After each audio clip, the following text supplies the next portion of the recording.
What's up, everybody? I'm Darron Story with 107.3 KC's R&B and Hip Hop, and join me on the next Evening Social podcast. It's coming at you right now.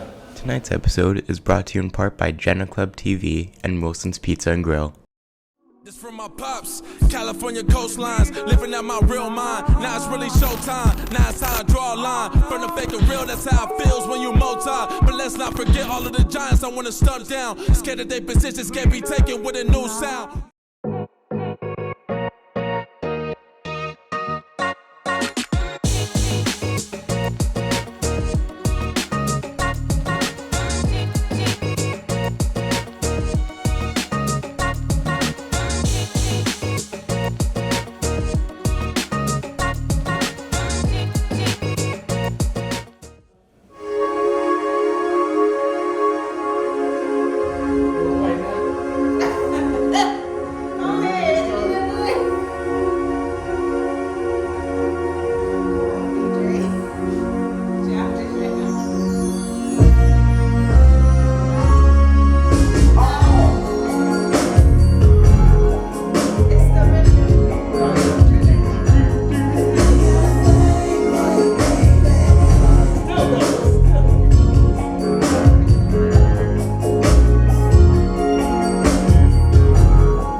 On the Evening Social Podcast, we're here. I am, first things first, don't forget the coach. There comes Mo. And I'm Jabrelle, Jenee. And we are super excited about tonight because, like I said, legendary, iconic tonight. That's what we have here.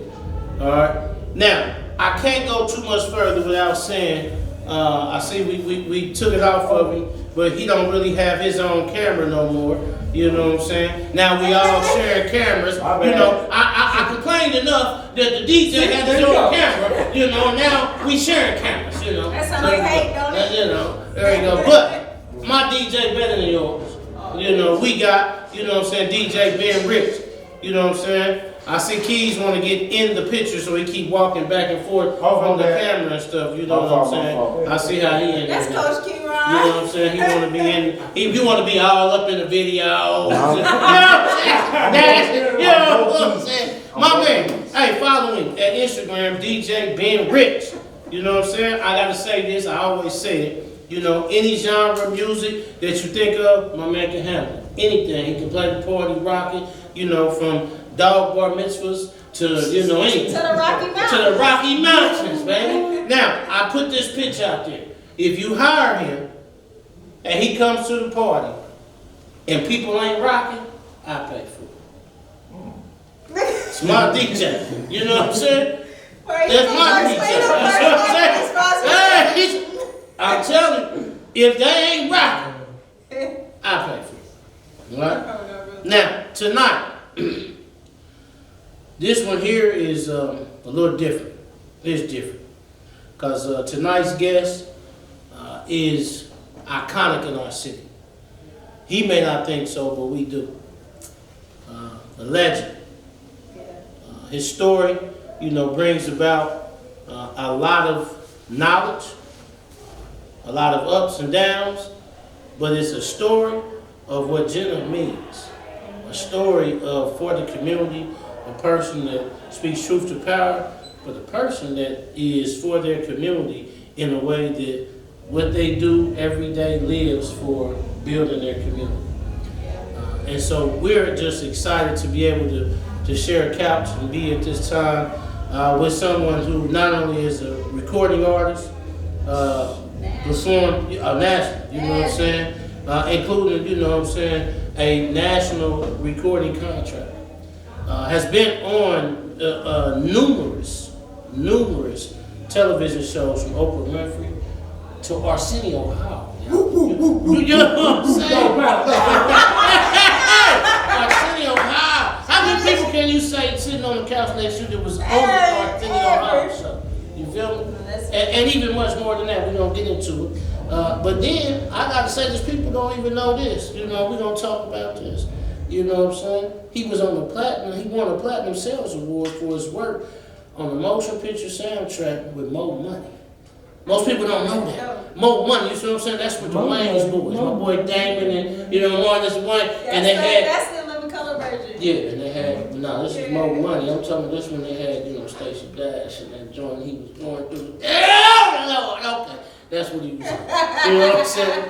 Well, now, also, he is, one of the most distinguished voices in KC. That's all I was gonna say. He's the voice of the city. Voice of the city. That's what she dubbed him, and we're gonna keep it there. That's the name of this episode, the Voice of the City. Voice of the city. That's the name of this episode, is the Voice of the City. That's what we got on here. I do like that a lot. You see what I'm saying? Now, not only that, he's done so many things with his charity, his foundations, and for others that he's done here. He is on 107.3. You can find him twice a week, 2 different shows. Yes. 3 different shows. Oh, I missed one. 3? Uh-oh. I got to talk to the research department. They missed a show. We're going to get to the 3rd show. We're going to get to that 3rd show that we're missing. All right? Now, without further ado, we have, you know, and I got to put this in there. You know, I kind of like when I said this. You know what I'm saying? Tonight, you know, we're going to talk with a, you know, low-key superstar. Oh, gee. Come on, don't take Get it. it. Come on. But Tonight, we have the legendary, the iconic Mr. Darron Story. Yes, sorry. I'm so geeked about it. Man, we appreciate you coming so much. no, I appreciate the love, man. I never take this for granted. When people want to recognize you, I am always uncomfortable when people introduce me, man, because it's cringeworthy. Like, oh man, people talking about me, but I appreciate that. Let you go. We're gonna take it in. Yeah, what are you gonna do? I mean, it's better than the opposite. Yeah. Obviously, then nobody's saying nothing good about you at all. That's true. But I like that voice of the city.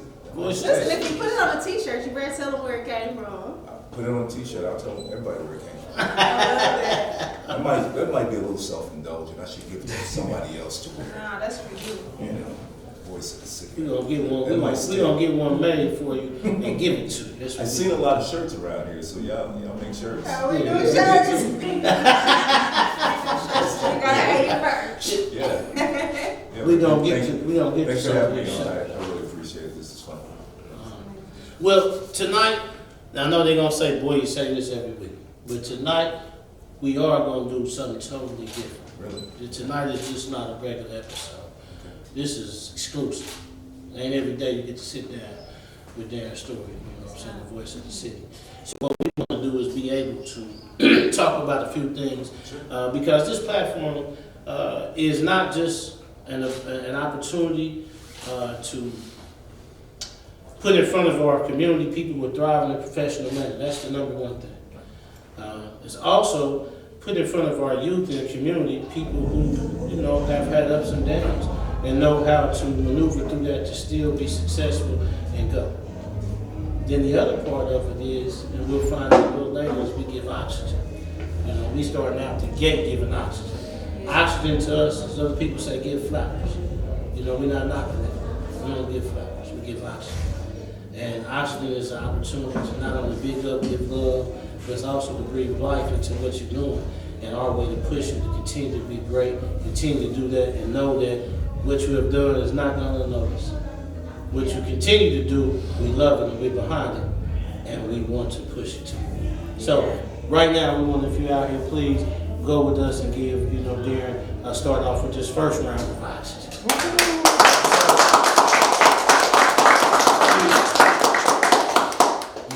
that. Take it. Take it on in. Y'all take it on in. Deep breath. All right. So, Darron, if somebody was to ask you, what is your profession, what would you say? That's an interesting question. Yeah. Because I do a lot of things. So, profession, job, vocation, career, I think all those things have different connotations. So, if I were to say, what do I do for a profession, I would say that I'm a community advocate. That's what I would say if that was my profession. So, because everything that I do, I want it to touch community at some level.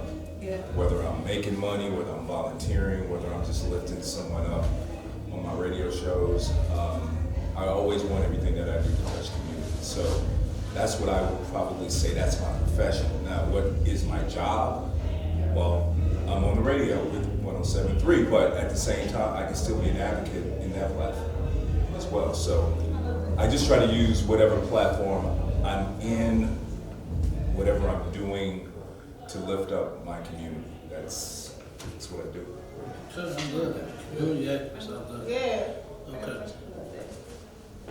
We get to this point in the show every week. She don't want to ask her questions, but she always wants to duck and dodge and You stuff. know you can ask me anything. That's what I'm trying to. Listen, I feel like She duck and dodge questions every each week. But I'm gonna ask him. Okay, well ask her. See, your question, ask I'm her. asking him. Okay. Are you married? I am. You are. How long? 21, it'll be 21 years in May. I See? love that. I've been Now- married half my life. So Because what- this is my second marriage. Okay. So the first marriage was 14 years. I had 4 kids with my first wife. And then I've been married almost 21 years with my wife now. And we have 2 kids, so I have 6 boys. 6 boys? Yeah, that range from 16 to 37. Okay. And I have 7 grandkids. God bless the boy. Man, I like it. Love it. I got See, 2 boys. so I celebrate black love. That's what I'm saying. We ask about celebrate black love, and we need to know that. And our audience needs to understand, you know what I'm saying, the ups and downs, but that black love exists. Yes, but before I go any further with that, you know, I have a mixed bag. My first wife was black. My wife now is white. That don't matter. But I didn't know if you meant the black The color or don't. white. Okay, The color don't matter. What I'm saying I'm is still in that. it. So it's What I'm black. saying is I'm still love. in When I it. say black love, you black, right? Right, I'm Okay, black. so you love, right? I love. Okay, so that's it. That's what I'm talking about. It don't matter the color of it. It's just the I like fact that. that you can have a family, you What's can be crazy in love, to me is that and you you've can do had, that. You know what I'm you've saying? had 2 separate lives, 2 separate bouts of it, right? You know, that 14 is- and 21. That is profound that you said that, because I do look at those being 2 totally different and completely separate chapters of my life. Yeah. The first time I got married, I was 22 years old. God bless you. You know, she was 21, and we're doing this thing, and I'm chasing that dream. I'm chasing the dream of trying to be low key. Yeah, it lasted 4. I mean, we fought hard, you know, and it finally got to the point where it was like, you know, it just not gonna work, you know, because I'm not a quitter, and so I think whatever you do, hopefully you can say, if you leave it behind, say to yourself that I did all I could do to make it. You know, that's it. If you can say that to yourself, you should be able to move on. And but honestly, I wasn't, after that though, I wasn't planning on getting married again. That was the last thing I wanted. Okay. Yeah. And now 21 years later, you've been Because he got snatched up at some point. Best thing that ever So happened. she snatched you up, you didn't snatch her up. That's how it works. Well, you know, depending on who tells the story. Okay, all right. I like that. I like that. There you go. Depending on who tells the story. I like that. Yeah, Okay, yeah, okay. Absolutely. So now I'm gonna jump straight to the elephant in the room. Okay. You know what I'm saying? Most people don't want me to do this, I but didn't know there was no. yeah, it's an elephant in the room. You know, so let's talk about this. Are you or are you not running for 3rd district? You know, at Loeher? I am no longer running. Okay. I made a decision back in early January based upon some events, some personal events that came up in my life, namely my health, that I need more than being a politician. Mm-hmm. And so it was that decision that caused me to step away. I was disappointed, you know, because I went through the whole myriad of emotions of being disappointed, mad. A lot of people were supporting me in all kinds of different ways, and I felt really good about, you know, I really felt like I could win. So that's always hard to walk away from something when you feel like you're going to succeed. But you know, I'm only 12 years younger than when my father died. He was 69, I'm 57. And you think about those things, and I'm easily thinking about all the people that I could potentially leave behind if I don't deal with this now. Right. It's not anything, so if you're out there, not gonna die, I don't have cancer, none of that, so don't start trolling me. But Because we don't want to see the celebrity world. But oftentimes, and this is for black men in general, we got to pay attention to our health. We have to pay attention to our bodies. You know, we don't like to go to the doctor. We don't like to do all these things, and I'm not that dude. Go to the who? To the doctor. You know, and I've been in healthcare. I've been in healthcare as part of my life, so I know the data that we don't go to the doctor. We don't do our annual physicals. We don't do all the things that we need to do to make sure that we're healthy. So I'm the dude that goes to the doctor, and I don't want nothing sneaking up on me, because again, I woke up on February 25th, 2001, and got a call from my nephew and said my father's car was in the driveway and had been there for 3 days. So, and that was not like him. You know, so he dropped dead. You know, there was no fanfare, no long illness. He just dropped dead. So I don't want that to be me. I don't want my kids rolling up on my house and my car being there for 3 days, and that's, you know, that's traumatic. So I urge you, man, black man, check yourself. You know, take care of yourself. People need you. I'm going to ask a two-part question just because it was so much, right? What made you run in the first place? Because it's part of it. And then do you feel like since you dropped out that it has indeed done for your health what you intended for it to do? Oh, well, let me answer the second question first. Hell to the yes. Because the stress level that I had running that race was off the charts. The pressure you have to win, right? Because you do it to win. And I wouldn't do, I'm never gonna say I would do anything to win, but I would work as hard as I had to win. And when you do things like this, you know, you sacrifice a lot. And people sacrifice you for you. And honestly, it's one of those things where it's a conundrum. You can't do that without being selfish.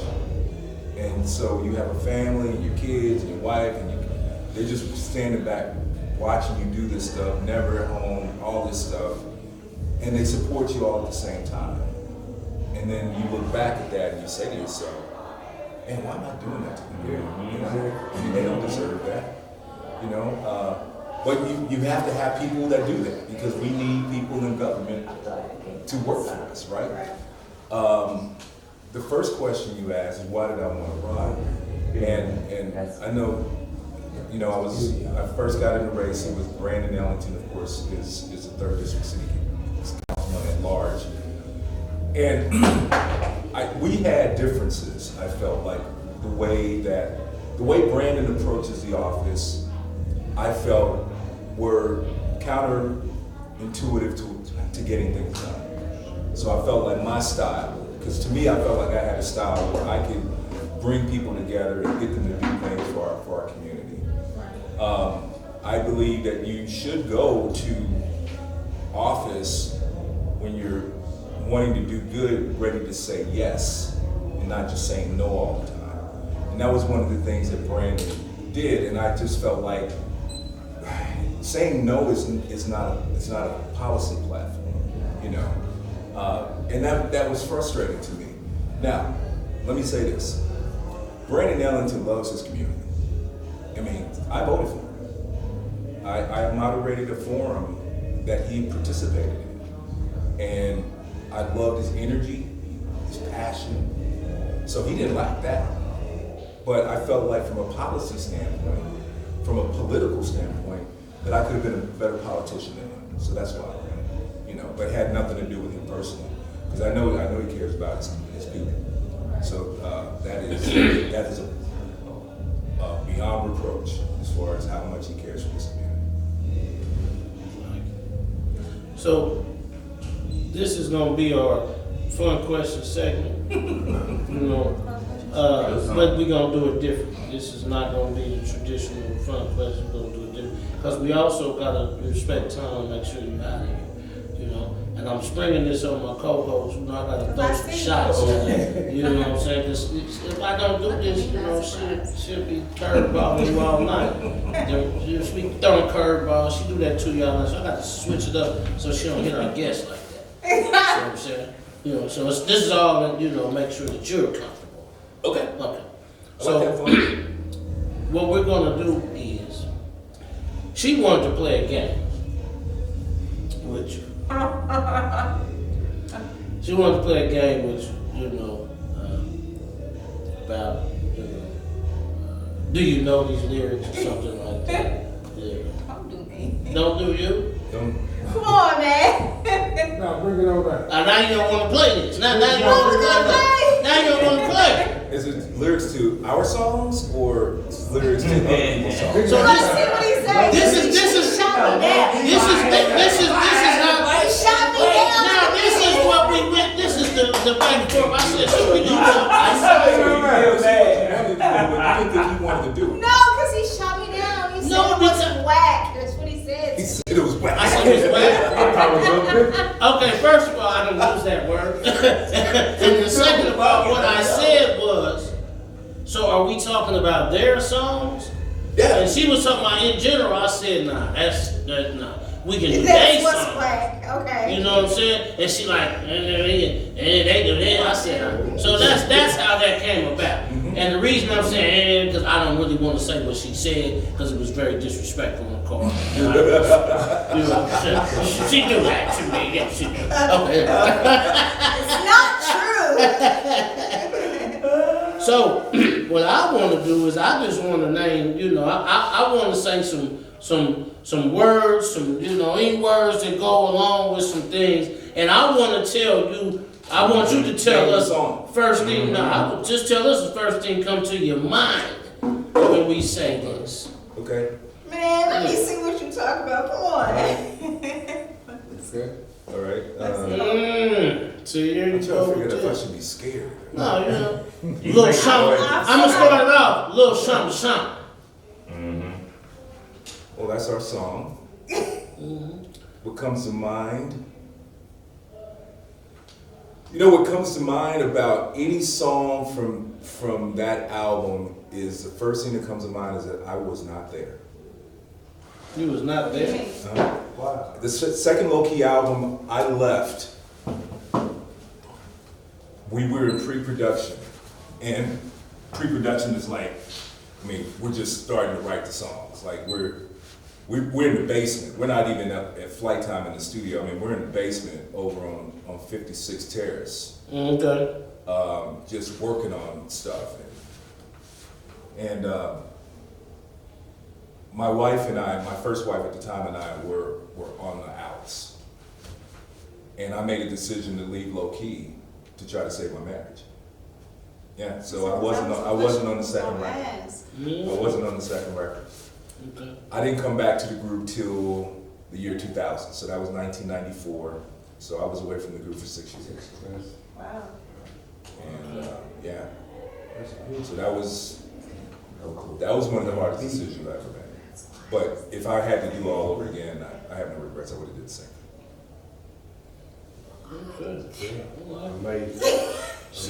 No, that's yours. First of all, because Darron is so weak, I just want to let me stay focused.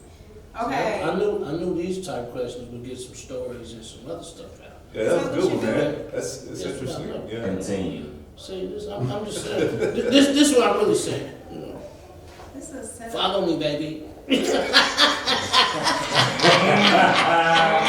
already know. Continue. Y'all been having a battle. You haven't seen should be abusing me so much. The encouragement Not on that the is podcast, given folks. to Man, Sure, because I need to make sure, okay, sweet on you. The album cover shoot. So we wanted to the album the cover shoot for Sweet on You we did here in Kansas City. Ray Jackson shot it. Y'all know Ray Jackson. Yeah, right. You know, right. Yeah, good guy. Good guy. And a woman by the name of, oh my God, Tammy. What was Tammy's last name back then? She married Curtis. I'm blanking on Curtis's name. Anyway, we wanted to mimic an old Ohio Players cover with having a naked woman on the cover, but very classy. I mean, but it was her back, and it was all of her back, and she turned this way, and we had chocolate dripping down her back, and then the hand that you see taking the cherry to dip chocolate off her is my hand. Is you? Let me see. So that's what makes me think about when you say Sweet on You. You didn't have to reveal that, but you did. But that's the first thing that came to mind. That's the game, right? First thing that came to mind. First thing that comes to mind. I'm not ashamed of that or anything like that. It was very tastefully done. Yeah. It was very tastefully done. If you look up the album Sweet on You cover, you see, but that's my hand with the cherry right there. So I'm gonna say this. Arsenio Hall. I was going to do it again, but I'm not. There's two things that come to mind. Okay, there's three things that come to mind. First off. First thing, we had a killer sound check. Like when we did our sound check, we were like, oh, we gonna blast tonight. We gonna blast in front of 20 million people. Second thing that comes to mind is when we started, we heard Arsenio say, these are the guys that brought the fun back into funky. Ladies and gentlemen, low key. And then the curtain comes up, the thing comes up, and we can't hear anything. But we're playing. And we can't hear, so it was like 8 seconds of like just hearing them beat drums, not coming through the PA and all that. And then all of a sudden sound comes in. So we had to go and start, but we really couldn't hear anything. And that was terrifying because we're like, this is happening. There ain't no do-overs. They tape that show in real time. So it's like, and then the third thing that I think about is that was the fastest 3 minutes and 10 seconds I could ever imagine. It was like I blinked and it was over. And it was crazy. Because television is like that all the time, but that particular show, it was like we were on and we were off. Just like that. That's not even my question, but I gotta know what it was like to meet Arsenio. He seemed like he's so It was cool. down to earth. Arsenio was cool. Arsenio was cool. Nigga, no. Arsenio was cool, but No. you know who was cooler? Don Cornelius. I mean, So- what? I was coming to that. So listen, Oh man. my Did God. that give you I don't know what you're doing over there, man. The next, I was gonna ask you, how about the shoe? That was awesome. Okay, first of all, look. Y'all know, look, if you were growing up, especially someone my age, if you wanted to see black artists on television, where were you gonna watch them? Yep. Soul Train. Soul Train. Yeah. So when we're trying to make it, that's like the show. We were like, once we get on Soul Train, we're there. Mm-hmm. That's the pinnacle for us. Right. So we do Soul Train. We did 2 songs on Soul Train. We did I Got a Thing for You and Sweet on You. And there was a break in between the songs. Now, Don Cornelius normally does not come up and talk to new artists. we got done with, I think we did I Got a Thing for You first. I'm not quite sure, but after the first song we did, I look over the corner of my eye and I see this big, tall black man walking up the stairs towards us. And he's like, okay. I'm like, I just peed on myself. I mean, this is Don Cornelius. What's going on? And he started talking to us and he started interviewing us. He started having fun with us, you know, and so, because they didn't tell us he was coming. And I think he just took it on his own to come up there and talk to us. And that was amazing because, like I said, they told us in the green room, you know, Don doesn't normally talk to new artists. So, you know, we're like, okay, we're just glad to be here. You know, we on Soul Train. But then when he came up and talked to us, that was it. It just killed me. I'm done. No, I can only imagine because I'm like dying right now. Yeah. Another song? No, It's not let me your say turn. that. No, it's not my turn. Did you just ask about the Soul Train? No, he did. brought it up. I embellished. He brought it up and embellished. Because we were talking about Arsenio Hall. Because you asked, was Arsenio Hall cool? Right. And I He said, said, yeah, he's Don cool, Cornelius. but Don Cornelius I said, did was you way look at my cooler. notes? Because I was going to ask you about the Was soul. way cooler than Arsenio. Listen, just sit in the side and hold the line. Although Arsenio Hall does give you a dope terry cloth robe called it's a night thing on the pocket. That's a nice party Do you gift. still have it? No, Oh my God. it was stolen. Yeah, that's a whole other story. Okay, Because I you know. stole it. Because I know. So let's talk about more money. Let's talk about more money. So, at the same, Jam and Lewis, Jimmy Jam and Terry Lewis, LA and Babyface, they're having like this musical battle. Like, who's putting out more hits than these two? They were running things. So, of course, LA and Face had Boomerang. They had the Boomerang, Eddie Murphy. Huge. More than that. Huge. Yeah. More than that. Yeah. Oh, my boy. That's my John Story. Right? Yeah. They had that movie. So a few months later, we get a chance to do. They come to Jam and Lewis and get a chance to do the soundtrack to More Money. And so they were kind of rivaling these movies, like, you know, not like it's gonna be Boomerang, but they should be the same biggest hit. Excuse me. And so we get a chance to, and Jimmy and Terry were very casual on how we did stuff around there. It was like, they would like come out of the See studio. how he casual, but he just throw Jimmy and Terry around. Well, like, you know, Jimmy Jam and Terry look like that's just, you know, like that's just, you know, we all know. We all been You through. know who was. Okay, go ahead. You know, You know, put a click on that. Click, You know, click. Okay. but they would come out of the studio oftentimes and say, hey, I need y'all to do this, that, and the other thing. Like, oh, I need you to go in there and sing background on this Karen White song. See, I dropped another name. Yeah. I like it. yeah. Let's let it go. You Let have it go. to play here. I need y'all to come in here and do hand claps on the Sounds Blackness song. You know, Yeah. but that's kind of how it was. Hey man, we're doing the soundtrack to More Money.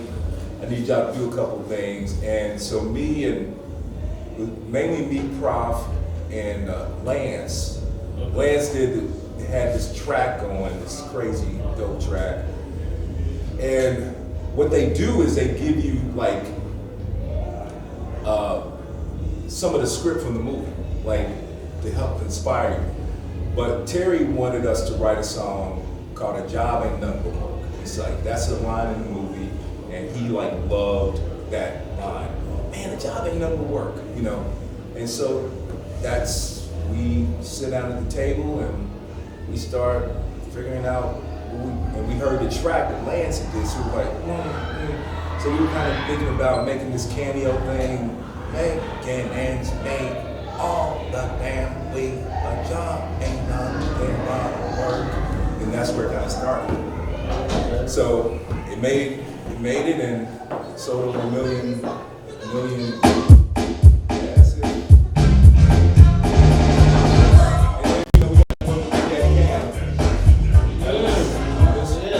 Because it's a rap song. I mean, it wasn't like a low key song. It was really Big Daddy Kane featuring Low Key. Right. You know, so that's kind of how it came out because they wanted it to be a rap song, and then we just did the hook threw a bridge in there, and Big Daddy Kane came up with his own rhymes. I love how honest you are about all this. Nice. Okay. Everything, okay. It's my turn. Are we still playing the game? How is this going? I mean, well, we wasn't really playing the game. We I think just he was asking asking the game right questions. now. He was just asking a question. We just asking He was back in questions. regular mode. Yeah, we just asking questions, getting the stuff. You know what I'm saying? Oh, you want Is me it to your keep turn? going? It's your turn to ask a question, but I'll keep going. You know what I'm saying? You know, Oprah Winfrey. Bro, that was my question. Why would you do that? Well, you taking too long. We gotta get him up out of here. I gotta get to the good stuff. So you know? So the question is, how did I get on Oprah Winfrey? Yes. Okay, so this is connected to me leaving low key. This is the direct bridge. Me leaving low key is a direct bridge to me ending up on Oprah. Because you think I'd get on Oprah by being in low key, right? Mm-hmm. That's conventional wisdom would tell you. Right. But this is opposite. Yeah. So I was living in Detroit in the mid '90s when I left the group. My wife, my ex-wife and my wife at the time, we worked on reconciling. Moved to Detroit, which is where I was living when we got our deal. So we were living in Detroit,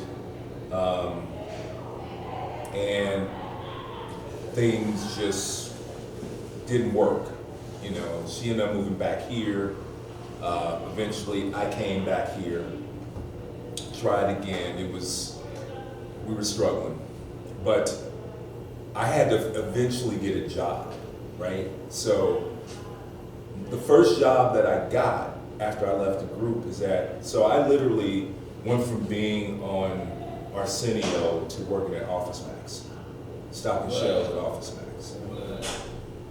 And actually a dude came into Office Max, and I'm stocking shelves, and he's looking at me or whatever, he's like, dude, you look like somebody, you in a singing group? And I'm like, nah. I knew, you know. So I was like, okay, man, I can't be getting recognized because we were still at our height, right? You know, when I left. And so again, moved back to Kansas City, and I had to get a job. And my mother-in-law knew a lady by the name of Leola Pippins, who ran this organization called Gifts for Education and Economic Development out of St. Stephen's Baptist Church. So I told you before we went on air, I've always liked doing things I've never done before. So this was my first job in nonprofit. You know, I was a program director of this organization, and it had a tutoring program, and my job was to figure out something else to do. You know, and it was supposed to be for high school kids. So my ex-wife's favorite television show was MASH. Okay? She loved MASH. I hated MASH. I learned to love MASH after I got older, but she loved it then. And I said, oh man, that's dope. I'm sitting at my computer, MASH, M-A-S-H. At that moment, and I give God all the credit that he put it on me, I want to do a 6-week summer program for 11 and 12 graders who are interested in science and health, basically STEM before STEM was a thing, right? So, and I called it MASH, Minority Access to Science and Health. That was the acronym. I think Roger would appreciate that, because he loves acronyms. Roger would appreciate that. Right. Yeah. So, type this thing up, and when I come up with ideas, it's just like when I write songs. I usually like, if I come up with something that happens really fast, I don't brood over it, or it just happens right then in that moment, and then I'm done. And that's what I did. I took it to my boss and said, "What do you think?" Fast forward, we got the funding for it. We got these kids in this program. It got suppressed, and one of the things that I got was the Kansas City Star did an article on me, and my friend and my classmate Glenn Rice, who still writes for the Star, graduated from Lincoln together, class of 1982. He wanted to write the story about me coming home and working in the community after being in the business. You know, he just thought that was awesome. And I really didn't want him to do it, but I was like, okay, well, this could get our organization some pub, right? You know, maybe get us some more funding. So he did this article, and probably about 6 weeks later, I get this call on the answering machine, and it's this guy. Hi, this is Jabrelle from the Oprah show, looking for Darron Story. If you could give me a call at 312 blah blah blah blah blah. And I'm like, boom, you know, I'm like, what is that? So then I look at the caller ID. This is so long ago. You had an answer machine, then you had another piece of equipment, caller ID. Y'all remember that? Yeah, I remember So that. They don't know. They don't know. We know. They don't know. The answer machine and the caller ID. It cords all over. So I go back to the caller ID, and it says Harpo Productions. Because I thought I was getting punked. I'm like, this is fake. So I wait till like 2 o'clock in the morning and I call him back and leave a message because I knew he wouldn't be there. And then I said, you can call me after 6:30. He calls me about 6:40. It's like, hey. Now I was getting really worried about this call because this was back at the time when Oprah kind of went in the mud a little bit with everybody else, with Jenny Jones and Ricky Lake and, you know, babies, daddies, and paternity tests and all that mess. She went there for a second because she felt like she didn't realize this was like before she realized, wait a minute, I'm Oprah. I don't have to do this. So I was worried about her, somebody saying you found my love child from London or some crazy stuff that I've done, you know, because I make no, you know, I live the life, you know. So, but the guy said, because he knew that I wasn't feeling it, like what he wanted. And he's like, we saw this really awesome article in the Kansas City Star. One of my producers brought it to me, and I just want to talk to you about it. I'm like, what? And yeah, and so we talked for 20 minutes, and he was like, wow, because he just asked me about how I got from there to here and what that journey looked like, and I kind of told him some real stuff, you know, stuff about me and my ex-wife and our struggles and all that. And next thing he said to me was, wow, do you want to be a guest on Oprah? And I told him, I said, do people tell Oprah no? And he's like, he laughed like, no, not usually. And next thing I know, I'm flying up to Chicago, and I remember that was a Sunday. The Chiefs were playing the Packers. And I was like mad because I'm thinking I'm not going to be able to watch the game. Turn on the TV, the game's on. Oh man. And I did something that day that I usually do is that when I'm staying in a 5-star hotel, you know, I will draw a bubble bath and take a bubble bath. This is what I used to do back in the day. And because we had the limousine, I hadn't did a limousine in a long time. It was like, wow, this is like a flashback of our life a little bit, you know. And but that was the day that I had an epiphany. No, it was more than that. God spoke to me that day,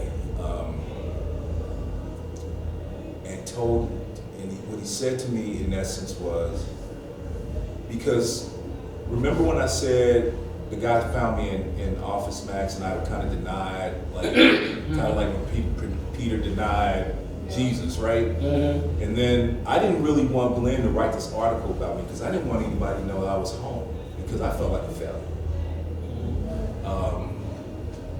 And what came out of that trip was God told me I didn't make you to just blend in. I just need you to learn how to manage your stuff better. You know, manage your gifts better so that you can do what I've called you to do, whatever that is. I don't even know what that is. And that was the message that I got, and that began the journey. That was 1997. And that was 1997. And so I'm still on it. To be honest with you, I still don't know what the end game is. I'm just trying to, you know, do what I'm called to do. And I figure if I do that, I should be okay, but we'll see. Now you said that leads me to one of the most important questions I wanted to ask you. to tonight because I feel that it's key for our community to understand this. Now, when I met you over at the Urban Youth Academy, and we were talking, and one of the things that you brought up to me, and I said, man, I really want to talk about that on the show. You brought up to me about the thought pattern of when you left and everything, thinking about being a failure. That was a thought, and then you had to battle that. Now, my question is, can you explain to us how you combated that? Because a lot of times with sports, anything that's high profile thing, people feel that they put so much into these careers, so much time, so much things, and they get there, people feel like when they come out that they're failure. And they don't have nothing else. That's their whole identity, is that. So my question is, how did you combat that? How did you get over that? Because we talked about, but I want that to come out a little bit about, and I'm really asking to advice for us. Sure. Now, I hope that the first thing that I think I might have said to you is that you have to, entertainers and athletes kind of struggle from the same disease. Yes, right? you did. When you have been chasing this all your life, which I had been chasing it since I was 14. I was a teenager. First show, Paseo High School talent show. Curtains raised, lights come on, and these girls scream, and I said, okay, this is what I want to do the rest of my life. So I chase it. Athletes do the same thing, they chase it. But then one day, because everything has an expiration date, right? Musicians, not so much as, because we know you can go on and on and on, but will you be the same person you were when you were 25? Of course not, right? Unless you Prince, that's the exception. But you have to first of all say to yourself, to me, this is what I did. That is, what I did is not who I am. It's a part of who I am, but it's not totally who I am. It's what I did. And I had to understand that and reconcile that. And once I did that, that was the beginning of getting on the path of creating some kind of normalcy in my life. Because when you're in the music business, that's not normal. That's crazy. It's a totally different thing. Entertainment business, sports entertainment, it's a different world, truly. And then you have to come back to this world, the world that everybody else lives on, and learn to adapt. And what I did was I became aware that there were skills that I had learned that I could move into regular life, regular jobs, I mean, when you're a performer, somebody might say to a performer, man, you gotta go out there and sell it. That's performance jargon. That's what people say. Man, you gotta sell this performance. You gotta sell this song. You may have heard Simon saying that on American Idol. You gotta sell it. Well, then I started selling things. I started raising money. I started asking people for money for charities and things like that. I had to sell the cause or the organization to this person to make them say yes. So that's what I would do. It's like I sell a performance, I sell a song. So if I have to fall down on my knees to get you to give me some money, that's what I got to do, fall down on my knees. Like I fell down on my knees singing a song. R&B thing. Do you Right. do that? Right. Do you have that? Yeah. That one? I have a lot of I have a lot of wishes.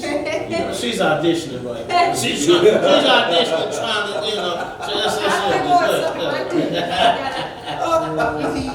You have very So I mean, and then also surrounding yourself with people that understand, that respect the decisions that you made, right?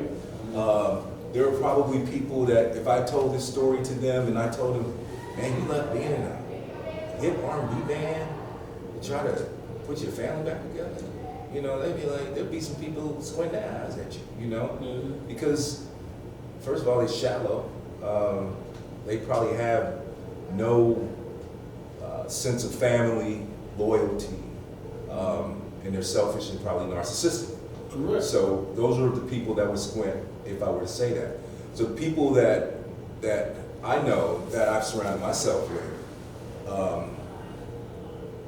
I had to reinvent myself. They knew that I had to reinvent myself. And that's the thing, that when people move from one thing to the next, I believe this, that most successful people will reinvent themselves 6, 7, 8, 9 times. You move through this life and you are just put in different situations, you know, and you have to be nimble. You have to be ready for what happens next.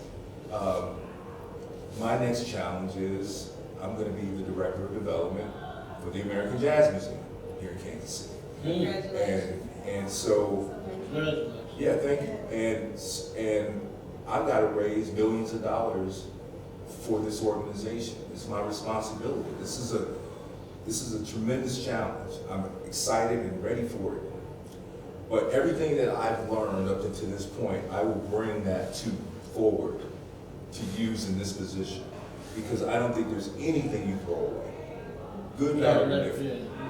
It's not anything. It's a part of it. It's a part of you. Any experience, good, bad, or indifferent, you bring it along. You bring all this, drag all that stuff up It with just you. prepares you for the next Right. level, for the next step. It's like in a bag, and then sometimes you gotta reach in there and get some of that stuff. Like, I'm not gonna do that again. You know. Yeah.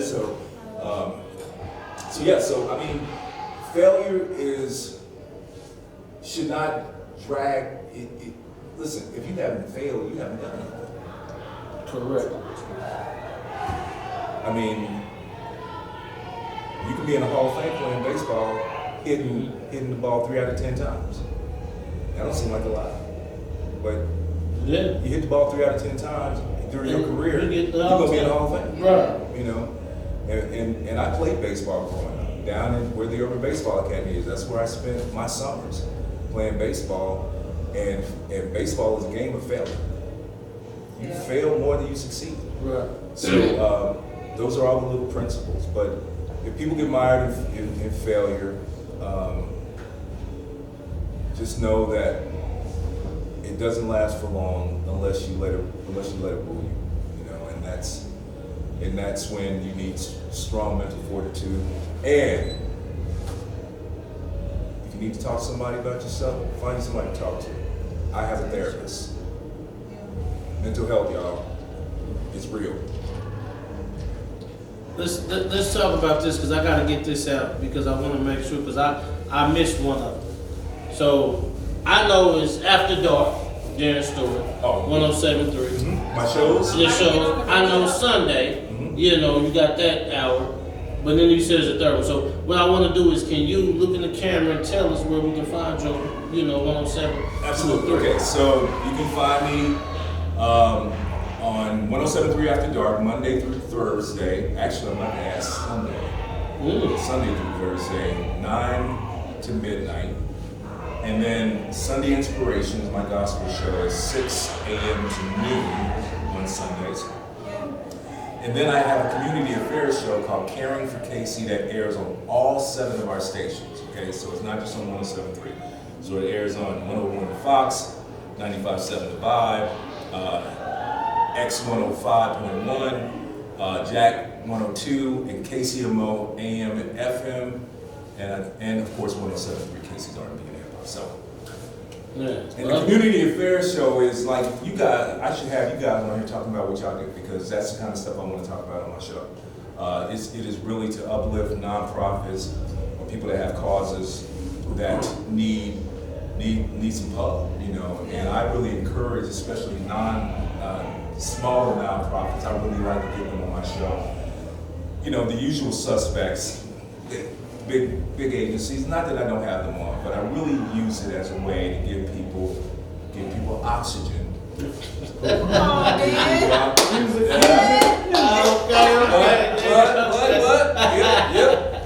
Give people oxygen on my show that would normally not get that type of exposure, because like I said, it's on all 7 of our stations, and those are all 7 different demographics. Right. So no telling who's listening. That is Yeah, that's what you should do. I'm so proud of you for that. That's what you should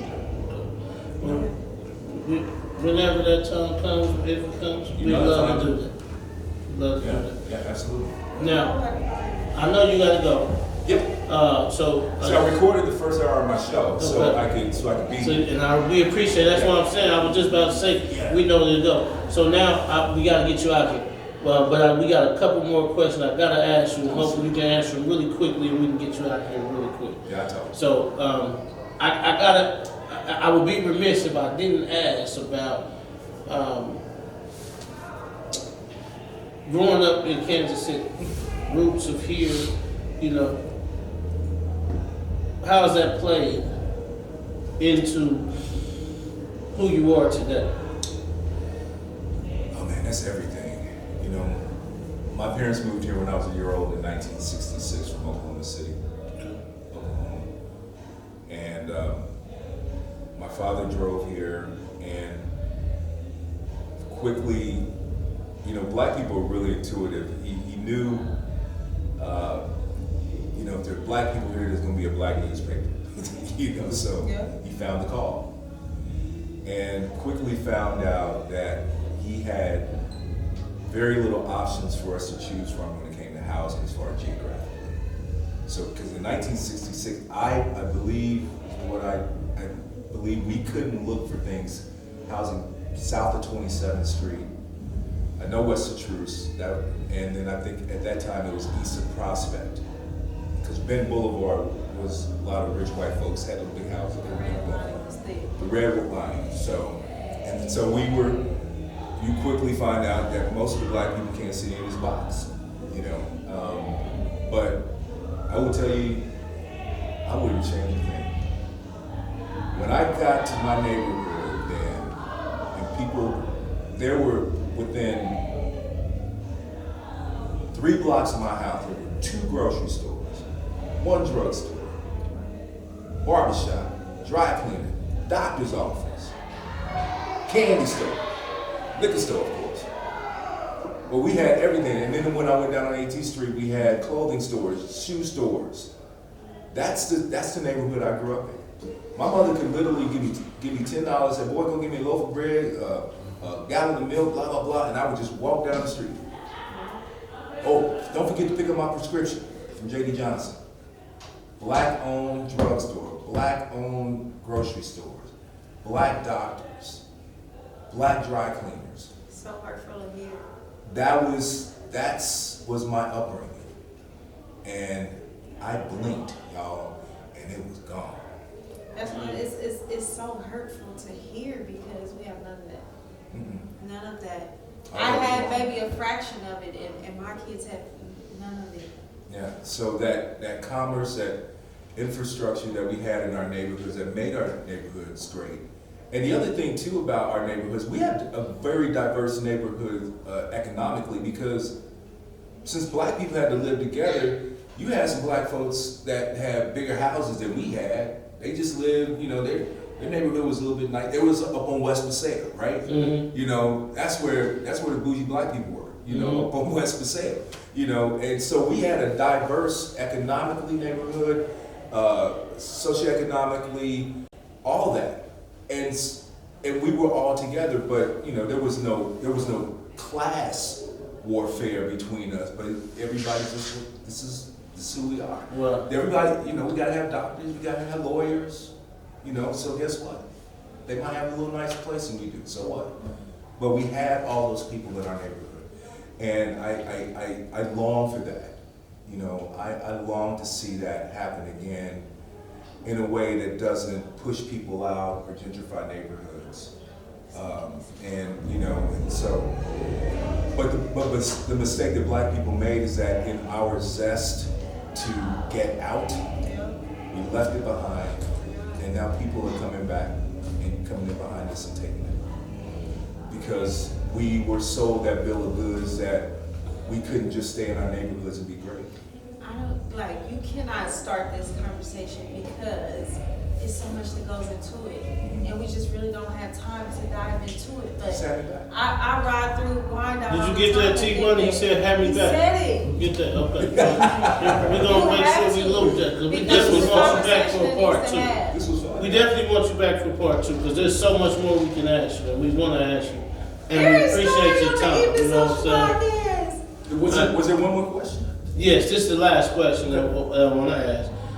And this is different because normally I end with a question I ask everybody, you know, but I'm going to ask you a different question because you said you're coming back, so I'll ask you that next one. Absolutely. So this one I want to ask. I want to ask you to give our listeners, community, young, will just give our listeners what their story key to success is.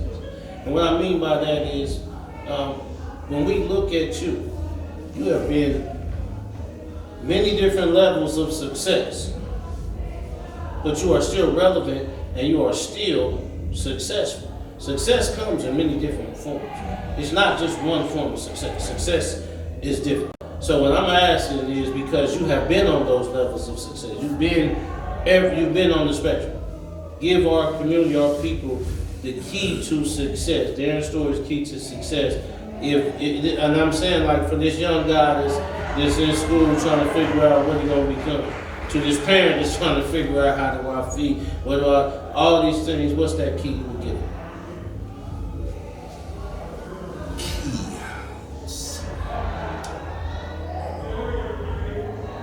Or tool, you know, tool. I think the first thing that you have to do is to know who you are, you know, right?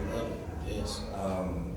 What you're truly about, what your core is about, you know.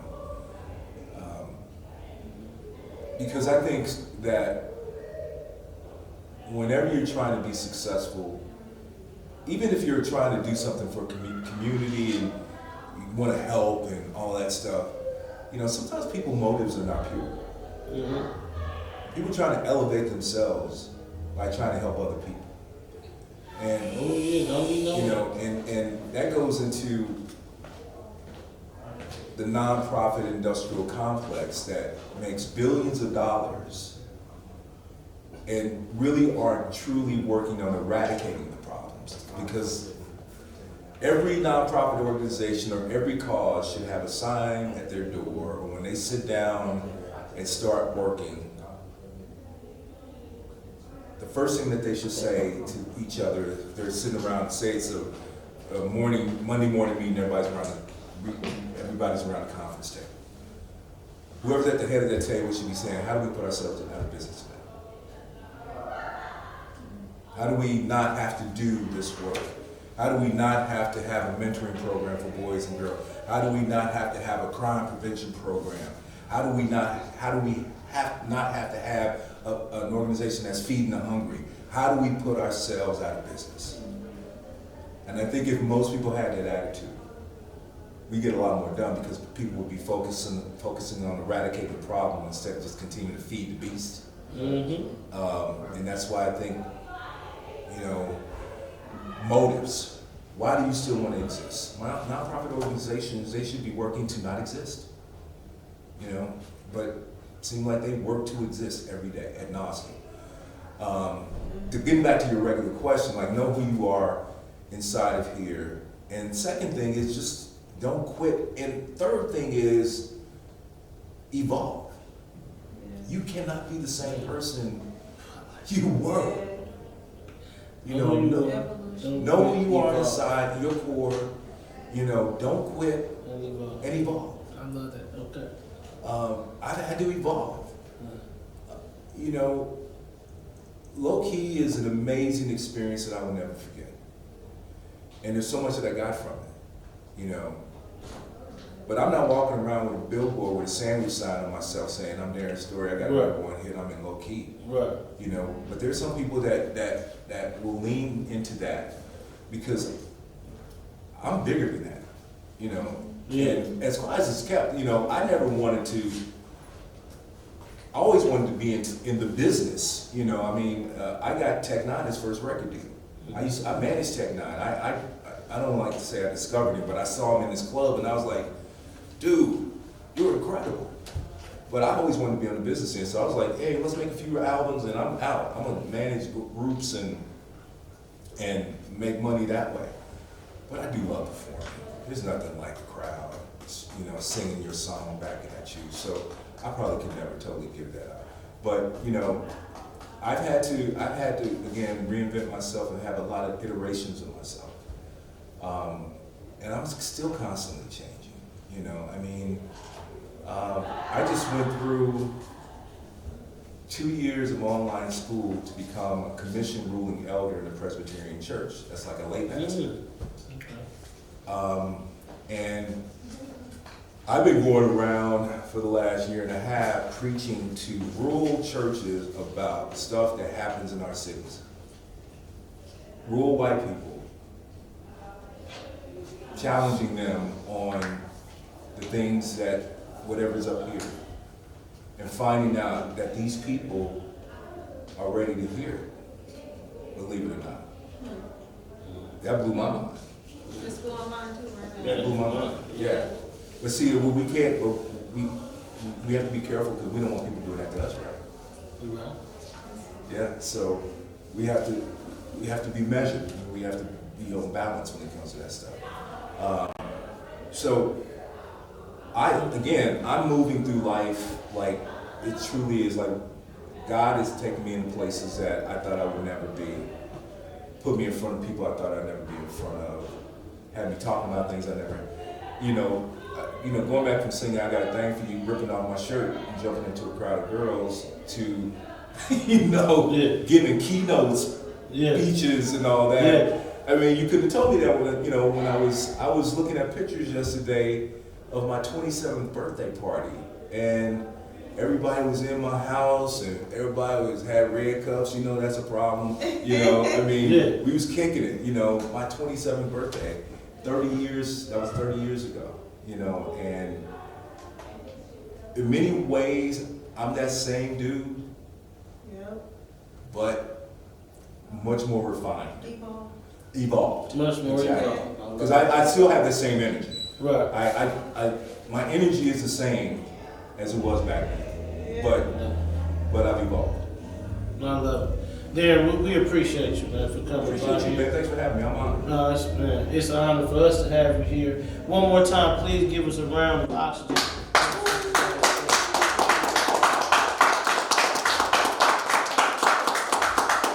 So we're gonna get out of here. We're gonna get a couple pictures and stuff. All right. We're gonna let you go. Sounds good. But T Money, did you get that? You tagged that, timestamped that when he said, "Hand me back." You timestamped that. We gonna run it. I'm gonna run that. We love it, man. You come back, man. We appreciate it. I gotta, get out of here. I am Coach Mo. And I'm Jabrelle Jenee. And together we are Culture Keepers. We love you. We appreciate you. And we thank you for being here with us. Real quick, I do got to talk about our, partnerships that we have as we get out of here. Our episode tonight is brought to you by Wilson's Pizza and Grill. It's also brought to you by Henderson Entertainment. It's brought to you by New Wall Street, an investment education company. Brought to you by Jenee Klub TV, also on Roku now. Our brand partnerships, the lovely Brainiac 91. And also Truth Apparel, Some people got some truth, I got more truth. Truth Apparel, there we go. Then also we can't forget Sleek Vibe.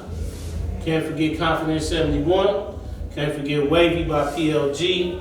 Can't forget Heartland 180. And we cannot forget where we are right now at the elegant 1739 Gallery. The home of the Evening Social Podcast. All right, we appreciate you.